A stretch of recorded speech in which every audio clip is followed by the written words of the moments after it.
नमस्कार, आप देख रहे हैं मधुर मिथिला और मैं हूं अनिल कुमार झा।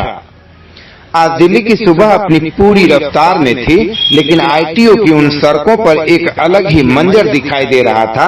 आसमान से बरसती बारिश की बूंदें भी उन हजारों छात्रों के गुस्से की तपिश को कम करने में नाकाम साबित हो रही थी, जो आज विश्वविद्यालय अनुदान आयोग यानी यूजीसी के दफ्तर के बाहर जमा थे। पुलिस की तीन लेयर की लोहे की बैरिकेटिंग और उस पर लिपटी कटीली तारें मानो उन छात्रों और सत्ता के बीच की उस गहरी होती खाई की गवाही दे रही थी, जो यूजीसी के नए नियमों के बाद और चौड़ी हो गई है। हाथों में तख्तियां लिए और गले में नारों की गूंज भरे ये छात्र उस इक्विटी रेगुलेशन को एक काला कानून करार दे रहे हैं, जिसे सरकार ने शिक्षा के मंदिरों को सुधारने का जरिया बताया था। पर यहाँ सड़कों पर खड़े उन नौजवानों का तर्क कुछ और ही है। वे कहते हैं कि इन नए कायदों ने कैंपस के भीतर भरोसे की उस कच्ची दीवार को भी गिरा दिया है, जो अब तक बची हुई थी।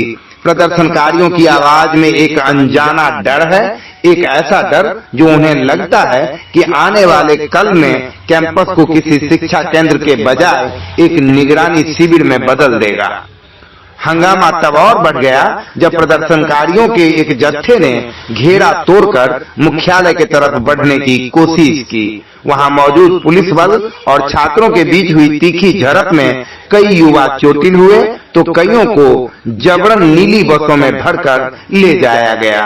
पर यह गुस्सा केवल दिल्ली की इन सर्द सड़कों तक सीमित नहीं रहा। लखनऊ के हजरतगंज से लेकर पटना के कारगिल चौक तक विरोध की एक ऐसी लहर उठी है, जिसने प्रशासन के माथे पर चिंता की लकीरें खींच दी है। जगह जगह पुतले फूके जा रहे हैं और उन नियमों के पन्ने फाड़े जा रहे हैं, जिन्हें लेकर सरकार अब भी ये दावा कर रही है कि वो ऐतिहासिक है।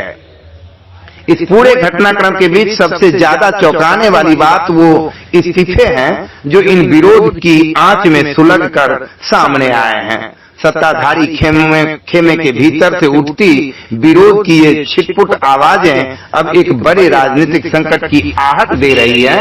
सरकार का कहना है कि यह सब महज एक गलतफहमी और सोशल मीडिया का फैलाया हुआ भ्रम है, लेकिन प्रदर्शनकारी छात्रों की आंखों में जलता हुआ आक्रोश बता रहा है कि बात अब सिर्फ स्पष्टीकरण से नहीं बनेगी।